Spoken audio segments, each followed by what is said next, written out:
De ese Chile ya han pasado 15 años. En la capital se dejaban atrás las micros amarillas para poner en marcha el Transantiago, sistema que buscaba modernizar completamente el transporte público en la región metropolitana.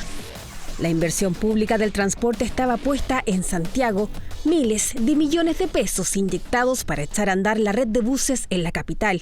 ¿Qué pasó en regiones? Comenzó a regir la Ley de Subsidio Nacional al Transporte Público, conocido como Fondo Espejo, y esta fue la fórmula. Por cada peso que se invierte en Santiago vamos a financiar nosotros como gobierno un peso en regiones, ¿ya? Y eso significó la paridad que se llama en términos de recursos, donde todo el volumen de recursos asignados en una ley, determinada ley de presupuesto al Transantiago debía ser equiparable a los montos destinados a regiones. Sin embargo, los cuestionamientos a este sistema se han vuelto permanentes. Los dardos apuntan a que los recursos en regiones no son gastados justamente en el desarrollo del transporte, una discusión que se arrastra por años en el Congreso. Por supuesto que no tengo ningún problema que la subida de Sander Viña del Mar hagan todo el agua potable y el alcantarillado nuevo, pero que lo hagan con cargo de los recursos de Serviu, pero no de los recursos Espejo Transantiago. El espíritu de eso era que cuando se invierte un peso en transporte público metropolitano, un peso vaya a regiones. Y eso no está ocurriendo. Efectivamente, hoy día los recursos que llegan al sistema metropolitano, ¿cierto?, se van a gasto efectivo en transporte y en el resto del país se diluye. Hace unas semanas conocimos la historia de Juana. La otra de atrás me sirve a lo mejor si es que para. Todos los días. Lleva 45 minutos esperando su micro y cuando al fin pasa, va llena. Pero su realidad es la misma que enfrentan cientos de chilenos en regiones que deben lidiar a diario con un transporte público antiguo y desgastado. Más de una hora hay que esperar justamente entre micro y micro. No, y algunas no paran porque ya vienen llenas de adentro. Si imagínense todo el recorrido que hacen, ya llegan llenas al paradero. Y ahí viene una micro, me voy. Los problemas permanecen y aquí la pregunta es una: ¿en qué se están invirtiendo los millonarios montos destinados a la locomoción colectiva en regiones? Vamos a las cifras. Para el 2022, los recursos presupuestarios para el Transantiago alcanzaron casi los 700.000 millones de pesos, mientras que el Fondo Espejo totalizó 646.000 millones. Es decir, 50.000 millones menos cuando debían ser cifras iguales, una diferencia con la que se podría costear, por ejemplo, la compra de 196 buses eléctricos. Pero la disparidad en los recursos no sería el único problema. Mientras en la capital ese presupuesto va directamente al financiamiento del transporte público, en el resto del país gran parte es administrado por los gobiernos regionales y su uso es amplio y no está del todo claro. No más de un quinto de la inversión va a temas de transporte. El resto va a proyectos de inversión de otra área, de mejoramiento, como dices tú, de infraestructura hospitalaria, infraestructura educacional, de establecimientos públicos, mejoramiento de infraestructura deportiva. Por ejemplo, según un estudio de espacio público en la región de Valparaíso entre el 2013 y 2017, de un total de 367 obras, solo el 55% de ellas se asoció a proyectos de transporte.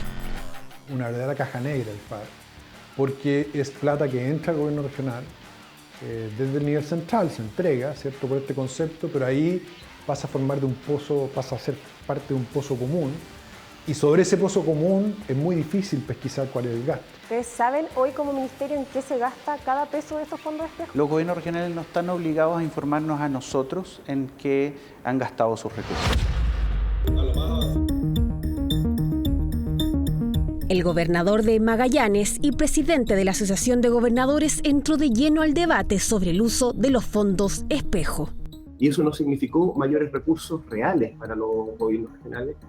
Y segundo, los recursos que se identificaron en base a disminución de nuestros recursos del FAR, como no eran recursos nuevos, finalmente se autorizaron para gasto en inversión de interés regional, que obviamente podían ser casas, podrían ser infraestructura pública. La ley establece un marco, ¿cierto?, en que pueden ser ocupados en algún otro proyecto de interés regional.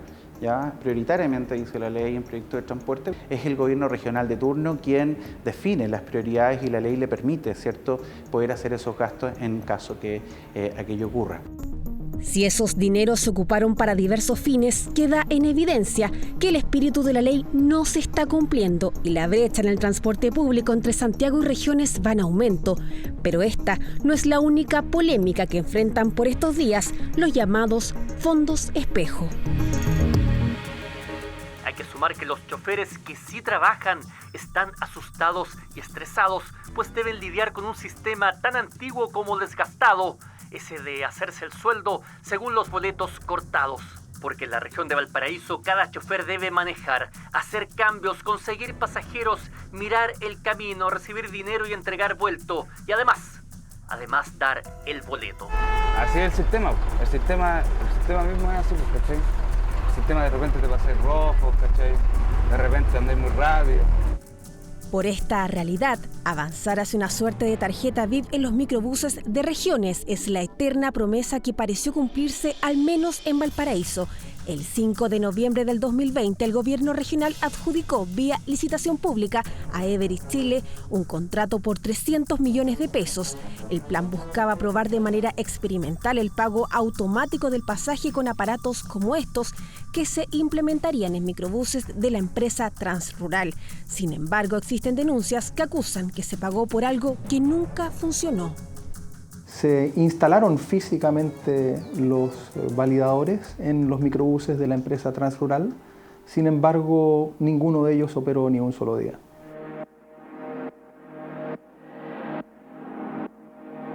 En marzo de este año se puso término por adelantado del contrato, que significó que de los 300 millones de pesos pactados, se alcanzaron a pagar 233 millones por la elaboración de 4 informes de un total de 5. Desde el punto de vista técnico, la verdad es que desconozco cómo podrán haber emitido informes sin que los validadores hayan operado ni un solo día. Ciertamente que es sorprendente. Y esas etapas que pagamos estaban en regla porque la Seremía de Transporte del Minuto, de una autoridad designada por el gobierno de Piñera, nos informó y nos indicó que todo estaba en regla y por tanto procedía el pago. Creo que es lamentable porque esto significa un retroceso, pero creo también de que es lamentable porque los validadores electrónicos están puestos en función o están pensados en función de tener eficiencia y agilidad en materia de transporte público. Un caso que llegó a la justicia. El diputado Luis Sánchez presentó una denuncia ante el Ministerio Público por fraude al fisco y malversación de caudales públicos. Y lamentablemente aquí vemos cómo se ejecutan proyectos con empresas que no hacen la pega que se les encarga y finalmente se les paga igual, que es algo que en el sector privado no ocurriría nunca. Por eso que nosotros hemos denunciado sistemáticamente a través de distintos oficios, justamente que acá haya una regulación y una mayor fiscalización por parte de la Seremi de Transporte. A través de este comunicado, la empresa Everis, hoy NNT Data, señaló lo siguiente. Todos los pagos recibidos por este proyecto están asociados al cumplimiento de los hitos y la entrega de los informes respectivos. Nuestra empresa ha colaborado permanentemente con la investigación iniciada por la PDI con motivo de la denuncia presentada, entregando todos los antecedentes y detalles sobre este proyecto. O sea, ¿ustedes igual asumen responsabilidad en este caso? Sin lugar a dudas, sin lugar a dudas. Y ahí es donde nosotros internamente hemos levantado procesos, ¿cierto?, sumariales dentro del Ministerio, tanto a nivel central como en región, de manera de poder dilucidar aquellas dudas, ¿cierto?, que pudiesen aparecer de la correcta ejecución, ¿cierto?, de este proyecto, de manera de no repetirlo. Acomodémonos en el pasillo, chiquillos, por favor, si no es mucha la molestia, avancemos hacia atrás, por favor. Problemas en la ejecución de proyectos, dineros que no van al transporte público en regiones como tanto se prometió. Hoy, en el Congreso se discute una ley corta para asegurar que al menos un 20% de los recursos del Fondo Espejo vayan efectivamente al desarrollo del transporte en regiones. Mientras eso se discute, miles de usuarios son los que deben lidiar a diario con un sistema que pareciera se detuvo en el tiempo hace ya varias décadas. ¿Cuánto tiempo más tendrán que esperar? De eso, aún ninguna respuesta.